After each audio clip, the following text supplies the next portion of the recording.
Indonesia merupakan negara yang besar dengan beribu-ribu pulau yang indah dan kekayaan alam yang tidak diragukan lagi. Namun, apakah masyarakatnya sudah dapat menikmati dengan baik? Pada beberapa sektor masih dijumpai adanya praktek pungli yang meresahkan dan berdampak buruk bagi masyarakat. Karenanya, pernyataan Presiden Joko Widodo sangatlah jelas. Pungli harus diberantas. Jangan sampai ada pungli.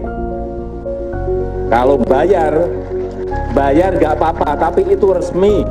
Dugaan pungutan liar terjadi pada beberapa sektor, antara lain ketika mengurus akte kelahiran, masuk sekolah, melamar pekerjaan, keputusan pengangkatan dalam jabatan, dan ketika mengurus surat kematian. Karenanya, komitmen pemberantasan pungli harus dimulai dari sekarang. Dan hal ini memiliki tantangan yang besar sehingga perlu inovasi untuk mewujudkannya. Antara lain dengan menerapkan implementasi model kota tanpa pungli. Saya Komis Pol Dr. Diki Kusumawardana MM, Irwaska Polda Maluku Utara. Saat ini saya sedang mengikuti pelatihan kepemimpinan nasional tingkat 1 Angkatan 47 tahun 2020. Saya menggagas proyek perubahan yang berjudul Kebijakan Implementasi Model Kota Tanpa Pungli. Dalam kebijakan implementasi model kota tanpa pungli, telah ditetapkan branding model kota tanpa pungli, di mana memiliki makna rumah sasadu adalah rumah adat yang digunakan untuk mengumumkan dan menyelesaikan permasalahan penting. Tulisan stop pungli dengan tangan warna putih adalah mari kita tolak dan berantas pungli. Pria dan wanita bergandengan tangan adalah stakeholder yang mendukung model kota tanpa pungli. Peta Indonesia, model kota tanpa pungli ini menjadi role model di seluruh Indonesia. Peta Provinsi Maluku Utara dengan warna kuning di Kabupaten Halbar adalah Kabupaten Halbar sebagai pilot project model kota tanpa pungli. Ukuran keberhasilan dan indikator model kota tanpa pungli harus dilihat dari 3 indikator, yaitu aspek Kamtibmas, aspek ekonomi, dan aspek sosial kultural, di mana ketiganya untuk mengukur 5 parameter menuju model kota tanpa pungli. Kelima parameter ini, pertama, konsep kota tanpa pungli yang di dalamnya harus tersusun grand design model kota tanpa pungli. Kedua, dukungan masyarakat, di mana peran serta seluruh stakeholder dan masyarakat mendukung model kota tanpa pungli. Ketiga, kebijakan pendukung yang di dalamnya harus tersusun peraturan gubernur, peraturan bupati, dan peraturan desa.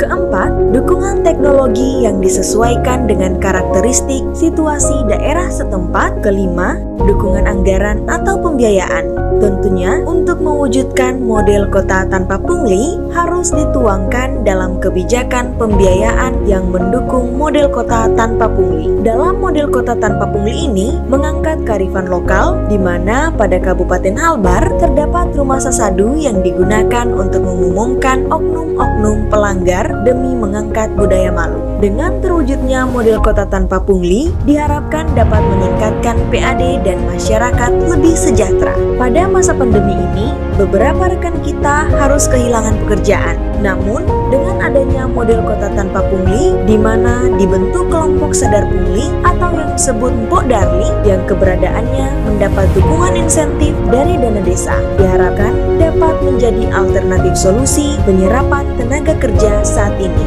Manfaat proyek perubahan ini secara mikro adalah terbangunnya mindset aparatur negara dan masyarakat dengan prinsip zero pungli, dan secara makro adalah meningkatkan kesejahteraan bagi seluruh masyarakat karena terhindar dari praktik pungli dan korupsi, serta terciptanya Kamtibmas yang kondusif. Karenanya, bila ingin melihat model kota tanpa pungli, lihatlah Kabupaten Halbar dengan alamnya yang sungguh mempesona. Saya mendukung proyek perubahan Tugas Polisi Dr. Andes Diki Kusumawardana MM yang berjudul Kebijakan Implementasi Model Kota Tanpa Pungli. Saya M. Rizal Ismail SPMSI, PJS Bupati Halmahera Barat, dengan ini memberikan dukungan sebagai lokus implementasi model kota tanpa pungli. Semoga gagasan ini dapat bermanfaat bagi seluruh masyarakat Indonesia.